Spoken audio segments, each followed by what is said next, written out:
साथियों नमस्कार। स्वागत है आपका अजीत निराला यूट्यूब चैनल पर। साथियों हम देख रहे थे छत्तीसगढ़ के आर्थिक सर्वेक्षण को हम पढ़ रहे थे। कल इसका एक वीडियो आया था, हम इसको रिवीजन मोड पे देखने का प्रयास कर रहे थे। कल का जो वीडियो था उसमें हमने 2 चैप्टर को क्या किया है, कंप्लीट किया है साथियों। आज हम क्या करेंगे, आज भी हम 2 चैप्टर को क्या करेंगे, कंप्लीट करेंगे। ठीक है जी। इसमें मैं जो है आपको बताऊँगा कि कैसे जो है व्यापम प्रश्न पूछता है और आपको किन किन फैक्ट को जो है एकदम आपको एटलीस्ट उस चीज़ों को आपको याद रखना है। और थोड़ा सा आप जो है लगभग करके याद करेंगे। जैसे मैं कल बताया था तो आपको डेफिनेटली चीज़ें याद होंगी और वो चीज़ें आपको याद होंगी तो पेपर में आप अच्छा से कर पाएंगे साथियों। ठीक है, तो इसको जो है आप रिवीजन मोड पे इसको देखिए और एक बार समझने का प्रयास कीजिए। अगर आप चैनल में पहली बार जुड़े हैं तो चैनल को सब्सक्राइब करके रखिए, क्योंकि निश्चित रूप से आपको जो है इससे फ़ायदा होगा साथियों। चलिए, जैसा कि आप जान रहे हैं आज जो गोवर्धन पूजा है, तो आप सभी को गोवर्धन पूजा की जो है ढेर सारी शुभकामनाएं और आप सभी को हैप्पी दिवाली। ठीक है साथियों, तो चलिए हम बिना विलम्ब किए चालू करते हैं। आइए देखिए, आज ये हमारा जो है अध्याय 2 रहेगा। कल हमने जो है पहला पार्ट और पहला अध्याय और तीसरा अध्याय को देखा था, तो इसको हम जो है कंप्लीट करेंगे धीरे धीरे। 2 चैप्टर को आज कंप्लीट करेंगे। आपको बहुत सारी चीज़ें इसमें सीखने को मिलेगी। याद रखिएगा, ये जो मैं पढ़ा रहा हूँ मतलब जो है आपको जितने भी हमारे साथी हैं वो सभी देख रहे हैं, आप सभी जान रहे हैं, भली भांति परिचित होंगे। ये ई पाठशाला का इकोनॉमी सर्वे है जी। किसका है? ई पाठशाला का। अब उसका जो है इसको मैं बताने का प्रयास कर रहा हूँ। आपको चीज़ें कैसे याद करना है उसको मैं आपको बताने का प्रयास करूँगा। आपको चीज़ें निश्चित रूप से याद होंगी, ऐसा मैं प्रयास करूँगा आपको। तो आप जो है इसका पीडीएफ, इसका बुक आप सभी तो रखे होंगे, इसका कोई दिक्कत नहीं है। नहीं रखे होंगे तो जो जो चैप्टर मैं पढ़ाते जाऊँगा उस चैप्टर का जो है पीडीएफ आपको मैं टेलीग्राम चैनल में भेज दूँगा साथियों। ठीक है, इसमें मैंने जो है चीज़ों को जो हाईलाइट कर दिया है ताकि आप उस चीज़ को देखें और डायरेक्ट जो है जैसा मैं बताऊँ वैसे आप थोड़ा सा उसको देखने का प्रयास करें। तो चलिए, हम जो देख रहे थे आज हम देखेंगे अध्याय 2। ये हमारा जनसंख्या से रिलेटेड रहेगा। ठीक है, तो चलिए देखिए। अभी जो है दोस्तों आप जान रहे हैं कि अभी जो जनगणना नहीं हुआ था, अभी एक जनगणना होना था 2021 में। 2011 के बाद 2021 में एक जो है 10 वर्ष के बाद एक बार जनगणना होता है। तो इस बार जो है जनगणना नहीं हुआ था और 2011 में जनगणना हुआ था। तो आपको जनगणना के हिसाब से जब भी क्वेश्चन पूछे तो उसमें लिखा रहेगा कि जनगणना के हिसाब से बताइए। आपको जनगणना के हिसाब से बताइए ऐसा करके 2011 की जनगणना के हिसाब से बताइए, ऐसा अगर स्पेसिफाई कर दिया है मतलब वो इसी को पूछ रहा है। वो क्या कर रहा है, इसी को पूछ रहा है और अभी पेपर में इसी को ही पूछेगा मान के चलिए। जब तक आपका जो है फाइनल जो है जनगणना नहीं हो जाता तब तक जो है आपको क्या करेगा, वो इसी जनगणना को पूछेगा साथियों। ठीक है, तो चलिए एक बार हम इसको देखते हैं और इसके बाद थोड़ा सा इसमें देखेंगे 2025 में अभी जो है लगभग कितना हमारा जो है जनसंख्या दुनिया और जो है सभी चीज़ें थी वो सब क्या हुआ है, चेंजेस हुआ है। तो जैसे आप देख पा रहे हैं छत्तीसगढ़ का जो कुल जनसंख्या कितना है, तो ये हमारे 2011 की जनगणना के हिसाब से पहले इसको देखिए 2,55,45,198 है टोटल दोस्तों। 2,55,45,198। इतना आपको याद रखने की जरूरत नहीं है, डायरेक्ट आप सीधा याद रखिए 2,55,00,000 है। ठीक है जी, 2,55,00,000 है। ये उस समय 2011 के हिसाब से था। अभी जो है ये लगभग जो है 3,08,00,000 के अराउंड ये पहुंच चुका है, 3,08,67,000। तो 3,08,00,000 के अराउंड ये पहुंच चुका है 2025 में। तो हम क्या करेंगे, पहले 2011 को पूरा देखेंगे, उसके बाद 2025 को देखेंगे। तो छत्तीसगढ़ की कुल जनसंख्या पूछेगा तो 2011 की जनगणना के हिसाब से 2,55,45,000 है। नेक्स्ट देखिए, मुझे इसमें आपको ज़्यादा समझाने की ज़रूरत नहीं है, क्योंकि ये जो डेटा है ये थोड़ा फैक्चुअल डेटा है। हम इसको याद करेंगे और देखेंगे, एक बार आपको नज़रों से गुजरेगा तो आपको चीज़ें याद हो जाएंगी, इसलिए जो हम इसको थोड़ा स्पीड में भी रखेंगे, आप उसको देखते रहिए। इसके बाद देखिए जनसंख्या घनत्व तो हमारा कितना था, 189 था, 189 था। ठीक है साथियों, इसको याद रखिएगा।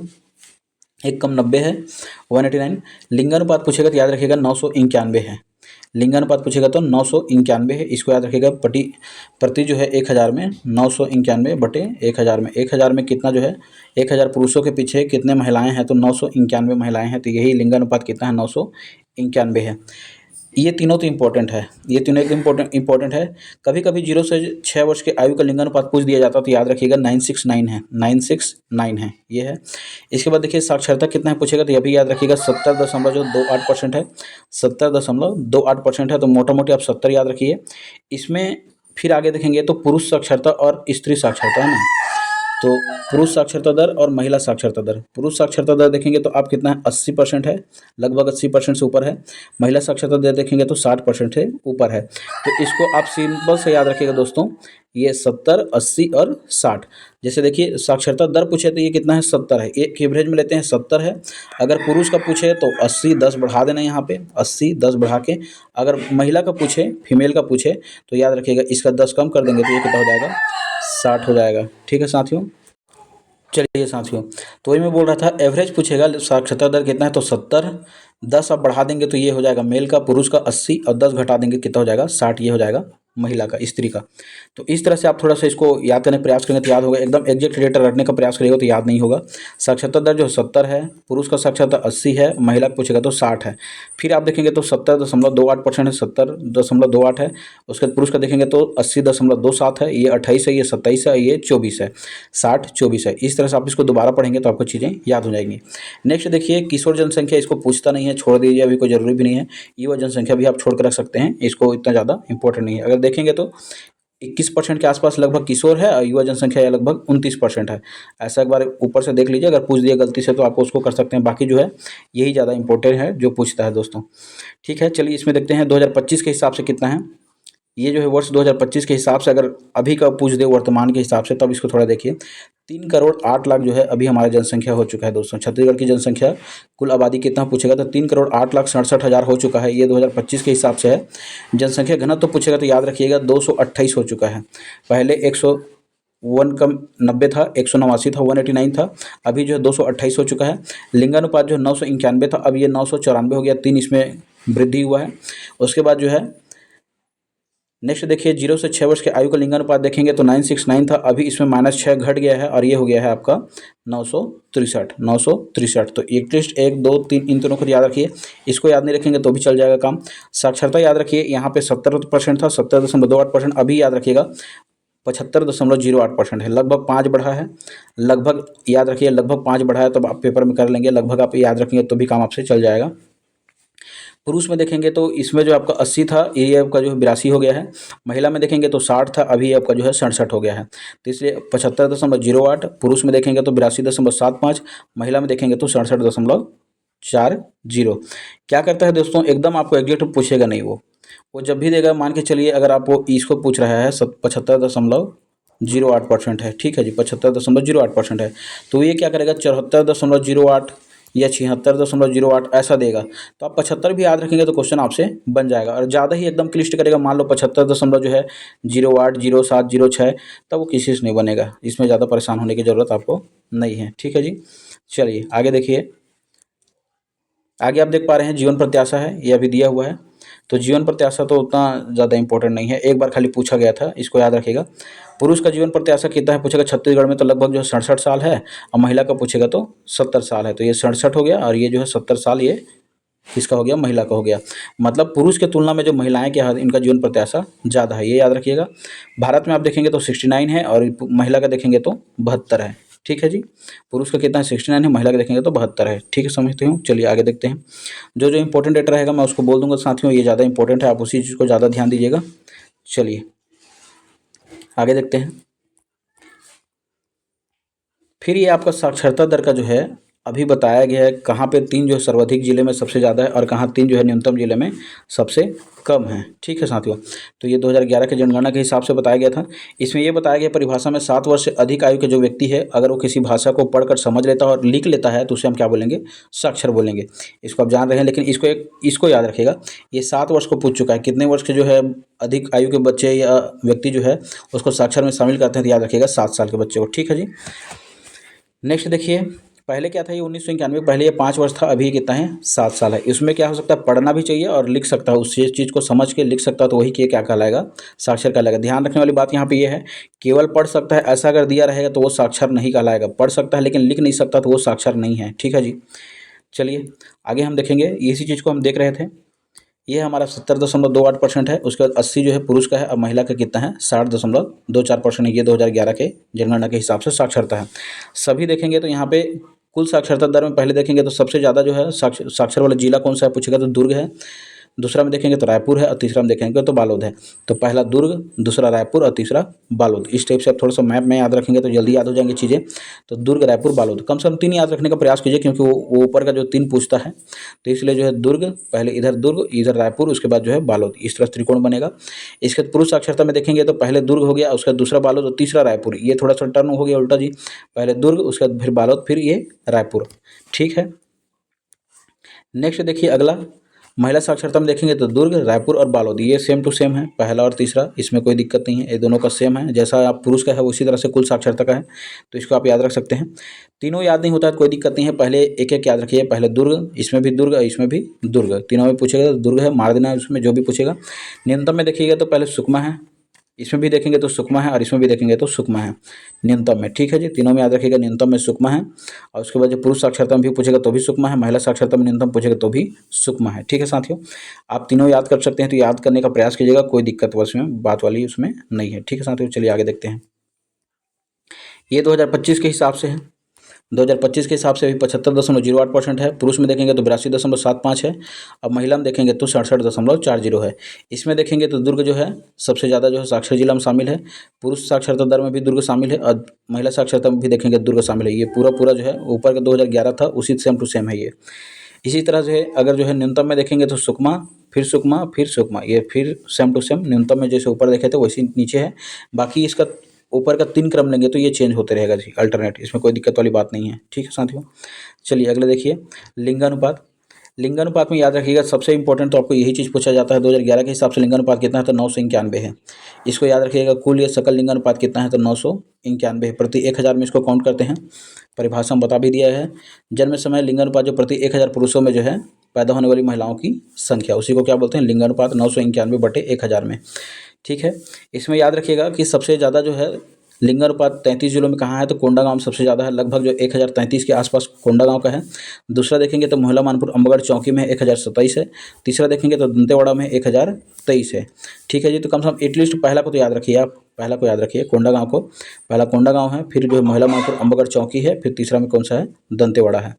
न्यूनतम में देखेंगे तो पहला जो है आपका रायपुर है न्यूनतम में, दूसरा फिर न्यूनतम देखेंगे तो बिलासपुर और तीसरा देखेंगे तो मनेंद्रगढ़ है। ये न्यूनतम में जो है 963 के साथ जो है रायपुर जो पहले स्थान पे है, 964 के साथ जो है दूसरे स्थान पर जो बिलासपुर है, तीसरा मनेंद्रगढ़ जो है 965 के है, तीसरे न्यूनतम जो है सकल लिंगानुपात वाले जिला में शामिल है।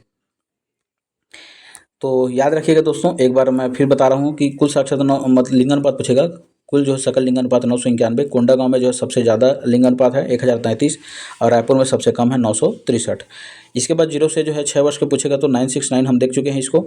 दंतेवाड़ा में सबसे ज़्यादा जो है 0 से 6 वर्ष का लिंगानुपात जो है सबसे ज़्यादा है, और शक्ति में क्या है सबसे कम है जी। ठीक है, चलिए आगे देखिए। अब ये 2025 का है दोस्तों। 2025 में पूछेगा 3 बढ़ गया था, जान रहे हैं 991, और अभी कितना हो गया 994।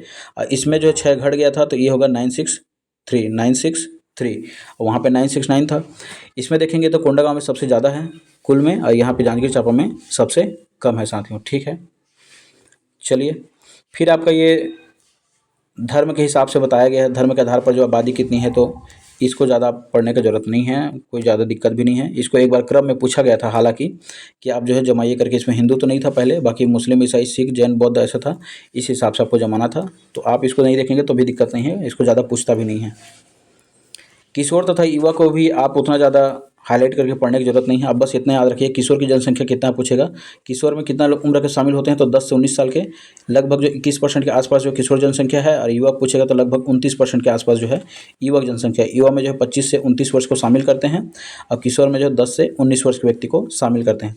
शीर्ष जिला में देखें तो किशोर जनसंख्या में शक्ति जिला जो है सबसे ज़्यादा है, शक्ति जिला को याद रखिएगा, इसका जो है सबसे ज़्यादा पे है।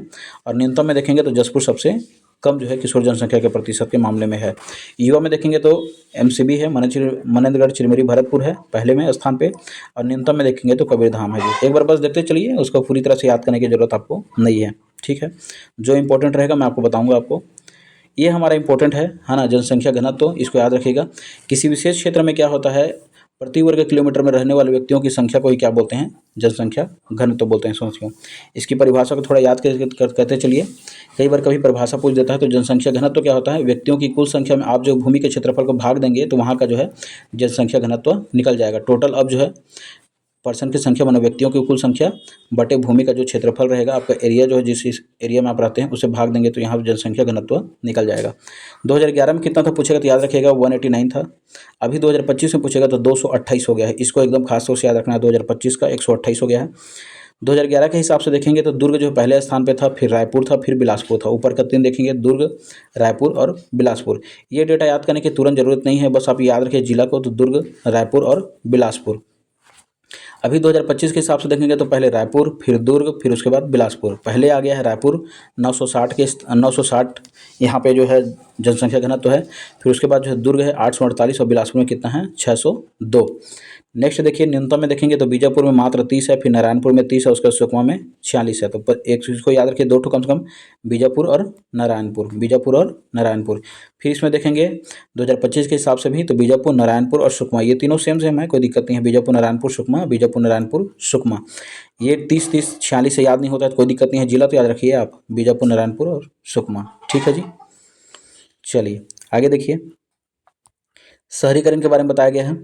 शहरीकरण के बारे में बस इतना याद रखिएगा, 27.76% जो है अभी 2025 के हिसाब से शहरीकरण के क्षेत्र में ये आते हैं। ठीक है साथियों, ज़्यादा इसको और ज़्यादा याद रखने की जरूरत नहीं है। छत्तीसगढ़ में शहरीकरण का प्रतिशत तो याद रखिएगा 27.76% बस। नेक्स्ट देखिए, कुल स्थानीय निकाय कितना, इसको अभी पूछा गया था दोस्तों। अभी एक पेपर हुआ था, हाल ही फिलहाल में एक पेपर था आबकारी आरक्षक का, शायद उसमें पूछा गया था। 192 जो है इसमें क्या है, कुल स्थानीय निकायों की संख्या है 192। शायद प्रयोगशाला परिचालक में साथ पूछा गया था, परिचालक का है। ठीक है जी, परिचालक का याद रखिएगा। 192 है, टोटल कितना है 192 है। इसमें देखेंगे तो नगर निगम की संख्या कितना है तो 14 है, नगर निगम 14, नगर पालिका परिषद 54 है, तथा जो नगर पंचायत की संख्या कितना है पूछेगा तो 124 है। ये तीनों डेटा आपके लिए बहुत ज़्यादा इंपॉर्टेंट है, इन तीनों को जोड़िएगा तो 192 आएगा। तो नगर निगम पूछेगा तो आपको याद रखिए 14, नगर पालिका परिषद पूछेगा तो 54 और नगर पंचायत की संख्या पूछेगा तो 124। जिले की संख्या आपको याद है 33 है। तहसीलों की संख्या याद रखिएगा 251 है, ये भी क्वेश्चन पूछ चुका है। तहसीलों की संख्या कितना है 251 है जी। ठीक है, ये तहसीलों की संख्या। ब्लॉक पूछेगा तो याद रखिएगा, विकास खंड पूछेगा तो 146 है, ये विकास खंड है ना जी, विकास खंड में आता है 146। और ये क्या है, तहसीलों की संख्या कितना है 251 है। फिर आपको याद रखने वाली बात यह है कि आकांक्षी जिलों की संख्या, तो ये आपको याद रखिएगा, ये भारत में आकांक्षी जिला की संख्या जो है ज़्यादा है, लेकिन कितने आकांक्षी जिलों को इसमें शामिल किया गया है, छत्तीसगढ़ के पूछेगा तो याद रखिएगा 10। छत्तीसगढ़ के 10 आकांक्षी जिला जो है इसमें शामिल है। ठीक है, इस 10 आकांक्षी जिला में देखेंगे तो नीचे के बस्तर का जो 7, बस्तर संभाग का जो 7 जिला, एक आपका जो है यहाँ का राजनांदगांव, और जो है इसको देखिए 7 जिला बस्तर का, एक आपका जो है कोरबा, एक महासमुंद, एक राजनांदगांव। ठीक है जी, मोहला मानपुर, अम्बागढ़, चौकी। इसको याद कैसे रखिएगा तो बस्तर के 7 संभाग का ये 7 जिला, बस्तर संभाग का 7 जिला। इसके बाद जो है ये राजनांदगांव, ये आपका जो है महासमुंद, और ये आपका जो है कोरबा। तो ये 7 और ये 7 3 10। ठीक है साथियों, तो ये 10 था, मतलब ये आकांक्षी जिला यहाँ छत्तीसगढ़ के शामिल किया गया है। अभी एक चल रहा है आकांक्षी विकासखंड, आकांक्षी विकासखंड को भी याद रखिएगा। ये जो है टोटल 500 आकांक्षी विकासखंड को जो है क्या करना है, विकास करना है। इसके लिए जो है गवर्नमेंट प्रयास कर रही है। तो कितना आकांक्षी विकासखंड है याद रखिएगा, तो ये 500 को शामिल किया गया है। हमारे यहाँ तो विकासखंड 146 है जी। आप बोलेंगे 500 कैसे, ये भारत का डेटा है। 500 जो है आकांक्षी विकासखंड को जो है विकसित करने का जो इसमें टारगेट रखा गया है। आकांक्षी जिलों में भी वैसी टारगेट था, तो वहाँ छत्तीसगढ़ के कितने थे 10 थे। ठीक है साथियों, इसमें याद रखिएगा हमारे जो है छत्तीसगढ़ के जो है कुछ इसमें जो है शामिल है, उसको जो है तहसीलों की संख्या। तो आप इसको देखेंगे तो ठीक है, नहीं देखेंगे तो भी कोई दिक्कत नहीं है। 500 बस याद रखिए, बस 500 याद रखिए, आपको क्वेश्चन पूछेगा तो आप उसको हैंडल कर लेंगे। चलिए, एक अगला चैप्टर है हमारा जो है अध्याय 4 था, मूल्य एवं सार्वजनिक वितरण प्रणाली। इसका जो इंपॉर्टेंट डेटा है मैं उसको बताऊंगा आपको। ठीक है साथियों, ये तो उतना ज़्यादा इंपॉर्टेंट नहीं है, इसलिए मैं इसको नहीं बताऊंगा। एक ये वाला क्वेश्चन याद रखिएगा, इसको पूछा गया है सीधा सीधा कि जो छत्तीसगढ़ जो खाद्य एवं पोषण सुरक्षा अधिनियम कब आया था, तो ये 2012 में आया था। कब आया था, 2012 में आया था। इसको छत्तीसगढ़ लागू करने वाला जो है छत्तीसगढ़ पहला राज्य था। इसके बाद इसी को क्या हुआ था, छत्तीसगढ़ राज्य जो है सुरक्षा अधिनियम को 2013 में जो है सेंट्रल गवर्नमेंट द्वारा इसको लागू किया गया था। तो ये छत्तीसगढ़ में लागू हुआ था 2012 में। इसके बाद जो भारत सरकार ने इसे राष्ट्रीय सुरक्षा अधिनियम को लागू किया 2013 में। तो देश में ये लागू होने वाला जो है पहला राज्य है हमारा छत्तीसगढ़। तो इसको याद रखिएगा, पहले छत्तीसगढ़ में लागू हुआ 2012 में, छत्तीसगढ़ खाद्य एवं पोषण सुरक्षा अधिनियम करके। फिर भारत में राष्ट्रीय जो है खाद्य सुरक्षा अधिनियम लागू हुआ 2013 में। ये देश का जो हमारा पहला राज्य है छत्तीसगढ़। इसको बार बार पूछा जाता है दोस्तों, याद रखिएगा, उचित मूल्य की दुकानों को। इसको इतना बार पूछा गया है कि पूछिए मत, है ना। उचित मूल्य की दुकान कितना है पूछेगा तो याद रखिएगा 13,879, है ना। एक कम 80, थोड़ा सा 79 89 इसमें थोड़ा सा कन्फ्यूजन हो जाता है दोस्तों, इसलिए मैं उसको जो है इंग्लिश में बोल लेता हूँ, इसलिए आप परेशान मत होइए, है ना, कि आप कभी सर हिंदी में बोल देते हैं इंग्लिश में, तो उसको जो है मेरे को ऐसी थोड़ा प्रॉब्लम हो जाता है, तो मैं खुद जो है उसको 79 बोल देता हूँ, या फिर मान के चलिए ये 69 समझ में आता है ना, ये 79 है, और एक कम 90, है ना, 89 90, तो ये 89 है, तो ये थोड़ा सा इसमें कन्फ्यूजन रहता है, तो आप इसको डायरेक्ट याद करके रखिए, इंग्लिश में टर्मिनोलॉजी में याद करेंगे तो भी कोई दिक्कत नहीं है। तो मैं बोल रहा था 13,879 है ना, एक कम 80 है, 13,879 है। इसके बाद जो है इस 13,879 में देखेंगे तो ग्रामीण का जो है 11,99,4 है, 11,99,4 है, 11,994 जो है ग्रामीण का है, उचित मूल्य की दुकान ग्रामीण में है, और शहरी में देखेंगे तो 1885 शहरी में, जो शहर में क्या है उचित मूल्य की दुकानें हैं। तो इसमें कोई दिक्कत वाली बात नहीं है, इसको देखिए, अगर इसमें से किसी एक को भी आप कर, ये तो टोटल को आप याद रखिए 13,879, इसमें अब किसी एक को भी याद हो गया तो इसको घटा देंगे तो ये दूसरा निकल जाएगा। तो 1885 आप जान रहे हैं INO की स्थापना, है ना, इंडियन नेशनल कांग्रेस की स्थापना हुआ था, भारतीय राष्ट्रीय कांग्रेस की स्थापना 1885 में, तो बस इसको याद रख लिए, शहर में स्थापना हुआ था इसलिए करके 1885 है शहर में, इसको यहाँ घटा देंगे तो ये निकल जाएगा 11,99,4, 11,99,4। वैसे भी ये डबल है दोस्तों, 11,99, 11 का गुणज है और 4, 11,99,4, ऐसा करके याद रख लीजिए, कोई दिक्कत नहीं है, ठीक है। फिर देखिए ये क्वेश्चन योजना पूछ चुका है, सार्वभौम पीडीएस जो है का क्रियान्वयन किस वर्ष हुआ था, शुरुआत कब होती है, इसका डेट पूछ चुका है 2 अक्टूबर 2019, 2 अक्टूबर 2019। इसमें मुख्य उद्देश्य क्या था इसका, कि इस सार्वभौम पीडीएस प्रणाली के अंतर्गत जो है प्राथमिक राशन कार्डधारियों परिवारों को प्राथमिकता राशन कार्डों की खाद्यान्न की क्या करना था, पात्रता में वृद्धि करना था। इसका सीधा सीधा मतलब है दोस्तों, सभी को जो है क्या करना था, मतलब जो है राशन कार्ड सभी के लिए जारी करना था, चाहे वो सामान्य परिवार वालों के लिए भी हो, और उनको जो है खाद्यान्न का पात्रता सुनिश्चित करना था, ये बस याद रखिएगा। तो इसलिए जो यहाँ पे बताया सामान्य परिवारों के लिए भी क्या किया गया था, यहाँ पे राशन कार्ड जारी किया गया था, तथा उन्हें भी जो खाद्यान्न की सुरक्षा सुनिश्चित किया गया था, ठीक है। इसके लिए पात्रता में यहाँ पे याद रखिए, परिवार की पात्रता आयकरदाता भी था तथा गैर आयकरदाता को भी इसमें शामिल किया गया है। एक सबसे ज़्यादा इंपॉर्टेंट इसमें ये है, याद रखिए दोस्तों, जो सामान्य राशन कार्डधारी परिवार हैं इनको जो चावल मिलेगा वो 10 रुपये के जी मिलेगा जी, 10 रुपया के जी मिलेगा, ठीक है, इसको याद रखिएगा। चलिए उसको आगे मैं बताऊंगा। इसके बाद देखिए अगला जो है सार्वजनिक वितरण प्रणाली के अंतर्गत जो है ऑनलाइन व्यवस्था कब से की गई थी, तो ये 50 बार पूछ चुका है इस क्वेश्चन को, आप जब भी क्वेश्चन सॉल्व करेंगे तो आपको दिख जाएगा। कंप्यूटरीकरण की कार्य प्रणाली कब चालू की गई थी, तो वर्ष 2007 को। इसको क्या करता है, वर्ष 2007-8 ऐसा लिखा रहेगा, तो पहले आपको एक टिक लगाना है, तो 2007, वर्ष 2007 में जो है ऑनलाइन या कंप्यूटरीकृत कार्य जो है प्रारंभ कर दिया गया था, सार्वजनिक पीडीएस का जो है पीडीएस का ऑनलाइन व्यवस्था वर्ष 2007 में कर दिया गया था, ठीक है साथियों। इसके बाद जो है इसके 2-3 इंपॉर्टेंट जो है बहुत ज़्यादा इंपॉर्टेंट है, देखिए। फिर ये तो हमने साथ में इसको क्या कर दिया, कंप्यूटरीकरण का कार्य प्रारंभ कर दिया। इसके बाद जो है खाद्य वितरण का आवंटन कब से किया, तो जनवरी 2008, जनवरी 2008 याद रखिएगा। और ये जो है अभी मैं बता चुका हूँ उचित मूल्य की दुकान, तो अभी आपका 13,000 देखे हैं, ठीक है जी, 13,800 कितना था जी, 13,800, इसको याद रखिएगा, 13,879 था ना, 879, 879। चलिए इसके बाद जो है इसमें ये क्वेश्चन बहुत ज़्यादा इंपॉर्टेंट है साथियों, याद रखिएगा इसको, यदि यहाँ पे दिया भी है ना, कुल 13,879 उचित मूल्य की दुकानों को जो है ई मशीन तथा खाद्यान्न वितरण प्रणाली के तहत इसको वितरण किया जा रहा है। ये पूछ चुका है आपको कि जो है पीडीएस को जो है कौन कौन सा जो पुरस्कार प्राप्त हो चुका है, तो याद रखिएगा इसमें प्रधानमंत्री के नाम से रहता है दोस्तों कई चीज़, तो प्रधानमंत्री के नाम से है, तो इसलिए नेशनल ई गवर्नेंस अवार्ड एक हो गया, मंथन अवार्ड को पूछ चुका है, खास तौर से याद रखिएगा, आपको लगेगा क्या चीज़ है करके, तो कन्फ्यूजन नहीं होना है, मंथन अवार्ड को याद रखिए, एक तो मंथन award, national e governance award, India award, e governance award, उसके बाद जो CSI ई गवर्नेंस अवार्ड और CSI नीलहंठ ई गवर्नेंस अवार्ड। तो इस तरह से ई गवर्नेंस है, मंथन है, इंडिया अवार्ड है, ई गवर्नेंस अवार्ड है, उसके बाद जो CSI ई गवर्नेंस है, CSI नीलहंठ ई गवर्नेंस है, इस तरह से आपको नाम देगा, तो आपको इसको याद रखना है। प्रधानमंत्री पुरस्कार से सम्मानित किया जा चुका है, खास तौर से मंथन को भूलना नहीं है ना, ऑप्शन में देगा ये, मंथन को देता है इसलिए इसको नहीं भूलना है, ठीक है जी। चलिए आगे देखिए, पीडीएस प्रणाली में जो है इसको क्या किया गया था कि मतलब कॉल सेंटर ना, पीडीएस प्रणाली का कॉल सेंटर, ये कब से संचालित है तो इसको भी पूछ चुका है। पर्टिकुलर पूछा है जनवरी 2008 से क्या हुआ कॉल सेंटर इसमें संचालित किया गया था।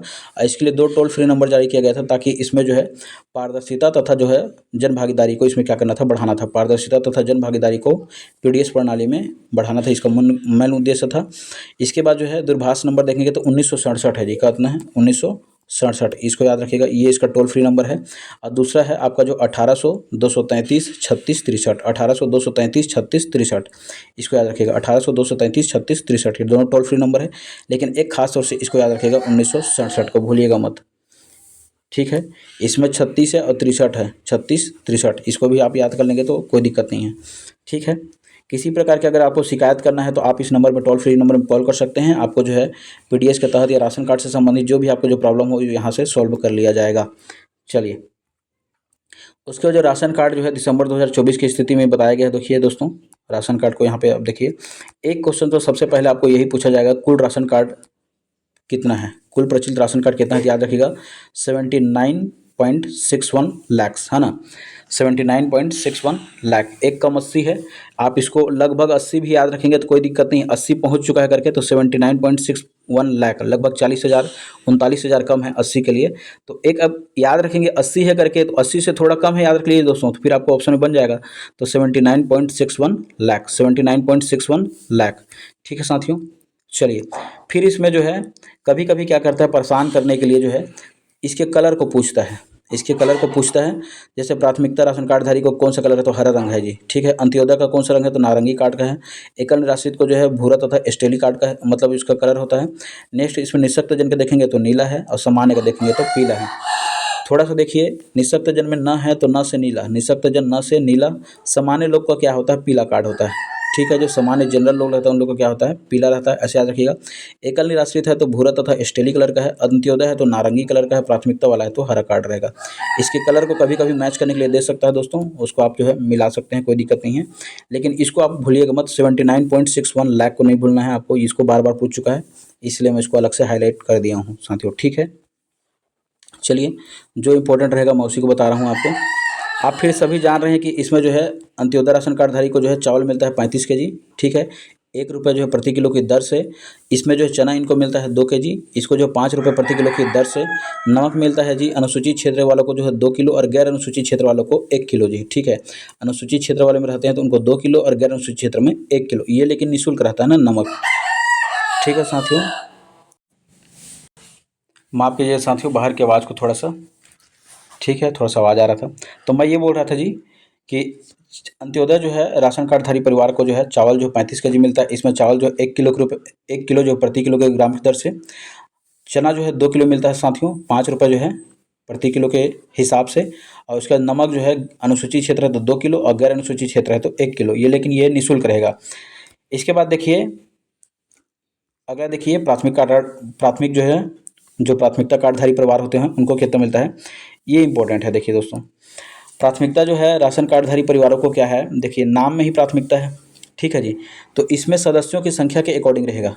एक सदस्य अगर है तो 10 किलो, 2 सदस्य है तो 20 किलो, 3 से 5 सदस्य है तो 35 किलो, और अगर 5 से अधिक सदस्य है तो 7 किलोग्राम प्रति सदस्य यहाँ से दिया जाता है। खास तौर से याद रखना है, प्राथमिकता है, किसी चीज़ को प्राथमिकता देंगे तो एक सदस्य है तो 10 किलो, 2 सदस्य है तो 20 किलो, 3 से 5 सदस्य है तो 35 किलो चावल, और अगर जो है 5 से अधिक है तो 7 किलो प्रति सदस्य के हिसाब से दिया जाएगा साथियों। इसलिए मैं इसको बता रहा हूँ, प्राथमिकता तो थोड़ा सा ऐसे याद रखेंगे। फिर आप जान रहे हैं कि चावल का जो है 1 रुपये प्रति किलो की दर से दिया जाएगा। 2 केजी चना इन्हें भी मिलेगा जी साथियों, लेकिन ये 5 रुपये प्रति किलो के हिसाब रहेगा। नमक जो है 2 किलो अनुसूचित क्षेत्र में, गैर अनुसूचित क्षेत्र में 1 किलो, ये भी निःशुल्क रहेगा। ये सेम प्रावधान आगे का जो लिखा हुआ है अंत्योदय में, वही जो है यहाँ पे प्राथमिकता में लिखा हुआ है। फिर देखिए, अगला आपका इम्पोर्टेंट चीज़ है, अगर कोई निराश्रित जो है राशन कार्डधारी परिवार है, निराश्रित कार्डधारी मतलब परिवार है, तो निराश्रित है तो उसको 10 किलो चावल मिलेगा जी, लेकिन याद रखिएगा इसको जो है निःशुल्क दिया जाएगा। निराश्रित कार्डधारी परिवार है तो उसको जो है निःशुल्क दिया जाएगा। उसका कोई नहीं है इसीलिए उसका निराश्रित है ना, उसका कोई नहीं है इसीलिए वो निराश्रित है, किसी पर आश्रित नहीं है, वो सिंगल है, वो सिंगल है। तो ये 10 किलो इसमें चावल दिया जाएगा, लेकिन निःशुल्क दिया जाएगा। निःशक्त जन है, हैंडीकैप्ड वाला अगर कोई पर्सन है उसको भी 10 किलो दिया जाएगा, ये भी आपको जो है निःशक्त रहेगा, मतलब जो है निःशुल्क रहेगा, कोई चार्ज इसमें नहीं लिया जाएगा। अगर आप इसको याद रखिएगा, ये ज़्यादा इंपॉर्टेंट है।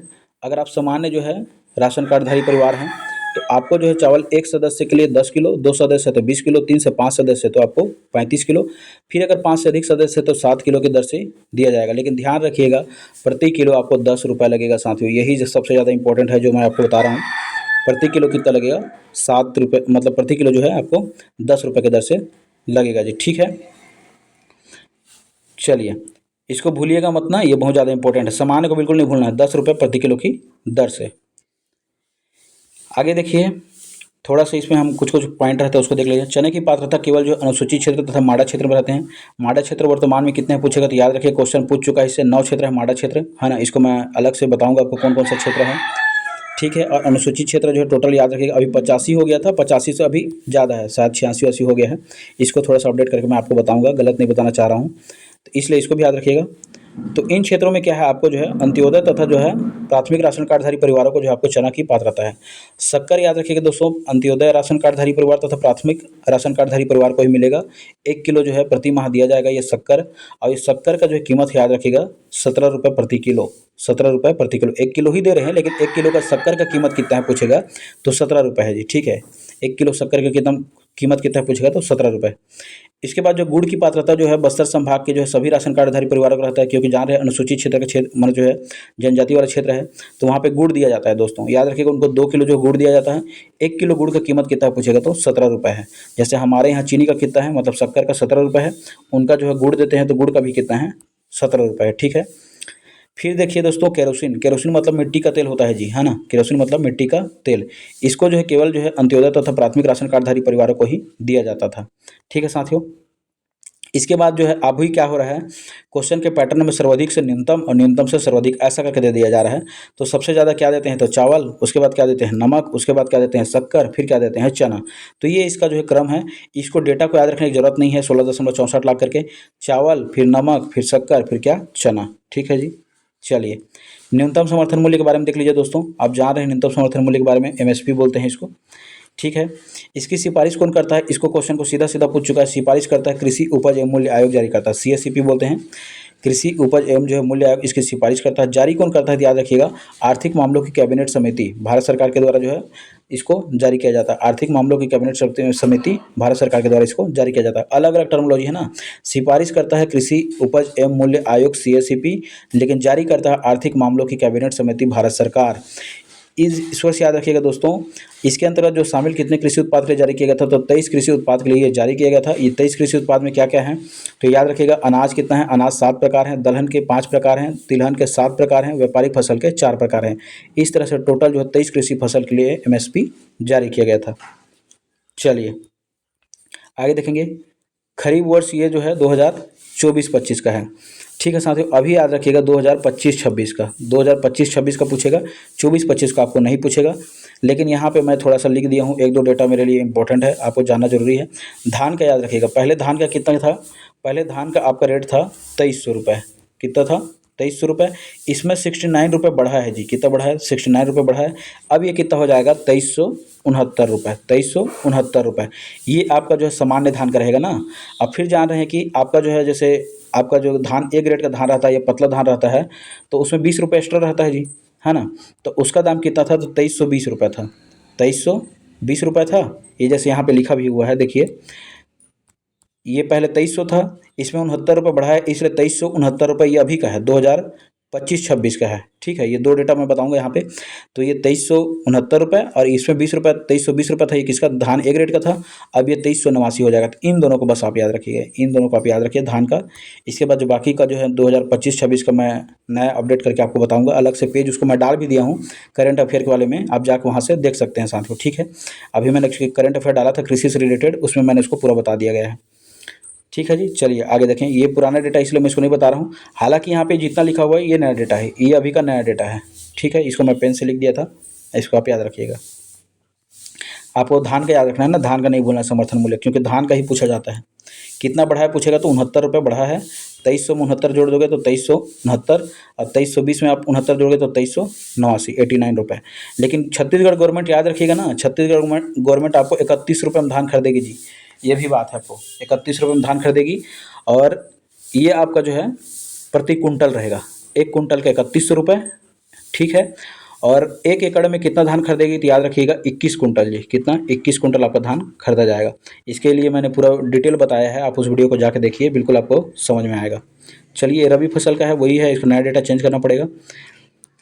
एक जो इंपॉर्टेंट इसमें पूछ चुका है, धान खरीदी का जो कंप्यूटरीकरण व्यवस्था कब से की गई थी, मैं बताया था आपको शुरू में ही अभी 2007-8 है ये। अगर पर्टिकुलर दिया तो 2007, अगर अलग अलग दिया तो 2007-8 का ये वित्तीय वर्ष था। तो इसलिए इस क्वेश्चन को सीधा पूछ चुका है, धान खरीदी का जो कंप्यूटरीकरण कब से किया गया था, 2007-8। ठीक है साथियों।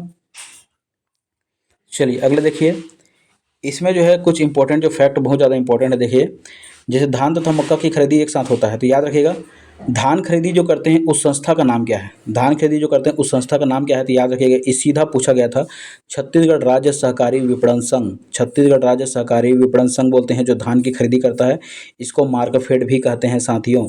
तो छत्तीसगढ़ राज्य सहकारी विपणन संघ, इसको मार्कफेड भी कहते हैं। ये हर बार के लिए अलग अलग डेटा रहता है कब कब से धान खरीदी की जाए। अभी याद रखिएगा 15 जो है नवंबर से धान खरीदी की जा रही है, 15 नवंबर से 31 जनवरी तक, 15 नवंबर से 31 जनवरी 2026 तक। फिर ये डेटा चेंज हो जाएगा। अभी कितना था, अभी जो है 2369 रुपये और ये 2389 रुपये, ठीक है, इसको याद रखिएगा। फिर इसमें जो है अधिकतम सीमा वही मैं बता रहा था, अधिकतम सीमा कितना है, तो 21 कुंटल जो प्रति एकड़ के मान से, और लक्ष्य जो है कितना है 160 लाख मीट्रिक टन। ये अभी चेंज हुआ है कि नहीं ये तो थोड़ा सा देखने वाली बात होगी, लेकिन 160 लाख मीट्रिक टन इस बार का भी शायद है। अभी इसको देख के मैं अलग से आपको अपडेट कर दूंगा। ये पिछले टाइम का है कि कितना खरीदी किया गया था, तो 149.25 लाख मीट्रिक टन के धान की खरीदी लास्ट टाइम 24-25 में हुआ था साथियों। धान उपार्जन केंद्र देखिए याद रखिएगा 2739 धान उपार्जन केंद्र उस समय भी था, अभी भी है, कोई दिक्कत नहीं है। 2058 सहकारी समितियों की संख्या है। इसमें याद रखिएगा धान जब बेचने के लिए किसान जब जाते हैं तो उनका जो बोरा लगता है जी, बरदाना बोलते हैं उसको, क्या बोलते हैं, बरदाना। उस बरदाने की कीमत कितना है पूछेगा तो याद रखिएगा 25 रुपये उस बरदाने की कीमत है। आपको जो बोरा की जो कीमत ले जा रहा था उस कितना है, तो याद रखिएगा 25 रुपये उसकी बोरे की कीमत है। फिर देखिए 24-25 में जो सबसे ज़्यादा जो धान कहाँ खरीदा गया था, तो महासमुंद में सबसे ज़्यादा धान खरीदा गया था। सेकंड नंबर में आपको बेमेतरा और तीसरा में आपको जो है बलौदाबाजार। ठीक है साथियों, तो देखिए इसको पहले क्या था आपका जो महासमुंद यहाँ पे, उसके बाद आपको सेकंड नंबर में बेमेतरा, आपका थोड़ा सा ऐसे बनेगा, एकदम एग्जैक्ट नहीं बनेगा। पहले आपका ये महासमुंद, इसका जो है बेमेतरा, फिर आपका जो है बलौदाबाजार। तो महासमुंद, बेमेतरा और ये बलौदाबाजार। ठीक है साथियों, ये टॉप 3 थे, सर्वाधिक थे। न्यूनतम में देखेंगे तो आपको जो महिला मानपुर अम्बागढ़ चौकी, तो ये महिला मानपुर अम्बागढ़ चौकी एक हो गया। उसके दूसरा में आपका जो है दंतेवाड़ा और थर्ड में आपका क्या है, नारायणपुर है, जस्ट नारायणपुर यहाँ पे पड़ता है। ये 3 हो गया, तो ये न्यूनतम था। अभी क्या हुआ था, क्रम से पूछ रहा है इसलिए आपको इसको ध्यान रखना है। ठीक है साथियों, चावल उत्सव या चावल जो वही मैं पहली बार बता कब से दिया जा रहा था, फरवरी 2008 से चावल उत्सव, बहुत इंपॉर्टेंट डेटा है, इसको याद रखिएगा। फरवरी 2008 से चावल उत्सव प्रारंभ हुआ है। ठीक है साथियों, इसको फिर अलग अलग हाट बाजार में कब कब ऐसा बोला जाता है उतना आपको याद रखने की जरूरत नहीं है, बस इसको याद रखिए फरवरी 2008 चावल उत्सव। तो ये था 2 चैप्टर दोस्तों जिसको मैंने आपको बताने का प्रयास किया है। वीडियो को आपको अच्छा लगे तो सब्सक्राइब बिल्कुल करके रखिए, क्योंकि मैं जो है लगातार इसमें वीडियो लाते रहता हूँ। आप सब्सक्राइब करेंगे तो आप तक नोटिफिकेशन बहुत जल्दी पहुँचेगा दोस्तों। आप वीडियो को पहली बार देख रहे हैं तो आप बिल्कुल सब्सक्राइब करके रखिए, क्योंकि मैंने बहुत सारे लेक्चर डाला है। अभी आपके जो है, अब हम सभी का भी आगामी जो है CGPSC प्री होगा, इसमें जो है बहुत सारे जो है आपको मैं इसमें करंट के वीडियो लाते जाऊंगा। तो CGPSC प्री के जितने भी जो है मेरे जो दोस्त साथी हैं, अगर वो देख रहे हैं, अगर आपका टारगेट अगर CGPSC प्री 2026 है तो बिल्कुल सब्सक्राइब करके रखिए। बहुत सारे वीडियो इसमें मैंने डाल दिया है। इकोनॉमी सर्वे का, यहाँ पे CG करंट अफेयर का डाला है, योजना को मैंने इसमें कंप्लीट करवा दिया है, चर्चित स्थल को कंप्लीट करवा दिया है। इसी तरह इंडिया का वीडियो इसमें आते रहेगा। इसमें जो है आपका इन्वायरमेंट का क्लास डल रहा है लगातार, उसको भी आप जाके देखिए, वहाँ से भी 2-3 प्रश्न आ जाते हैं। टीचर भर्ती वाले भी इसमें जो अगर हमारे साथी हैं तो टीचर भर्ती वाले बिल्कुल इसको सब्सक्राइब करके रखें जी, क्योंकि लगातार जो टीचर भर्ती से संबंधित इसमें मैं वीडियो CDP का डाला हुआ हूँ, आप वहाँ पे जाके देख सकते हैं। और सबसे इम्पोर्टेंट दोस्तों इसमें ये है कि मैंने 2 वीडियो बहुत ही महत्वपूर्ण डाला है, जिसमें मैंने जो है CGPSC जो अभी तैयारी कर रहे हैं उनके लिए स्ट्रैटेजी वीडियो डाला है। याद रखिएगा स्ट्रैटेजी वीडियो आप कैसे पढ़ेंगे करके, तो आपका जो है प्री एकदम आसानी से क्लियर हो जाएगा। और एक वीडियो और था कि बुक लिस्ट क्या होना चाहिए आपका, इसका भी मैंने वीडियो डाला है। मैंने जो है लगातार जो है 5 बार प्री निकाला है, तो मुझे कहीं ना कहीं थोड़ा मोड़ा अनुभव है साथियों, मैं जान रहा हूँ, इसीलिए जो है मैं इसको आपको साझा शेयर कर रहा हूँ। वीडियो को आप अभी तक देख रहे हैं, इसके लिए आप सभी को बहुत बहुत धन्यवाद साथियों। वीडियो अच्छा लगे तो लाइक शेयर सब्सक्राइब जरूर करें, और अजीत निराला यूट्यूब चैनल को सब्सक्राइब करके रखिए साथियों। बिल्कुल धन्यवाद साथियों आप सभी का।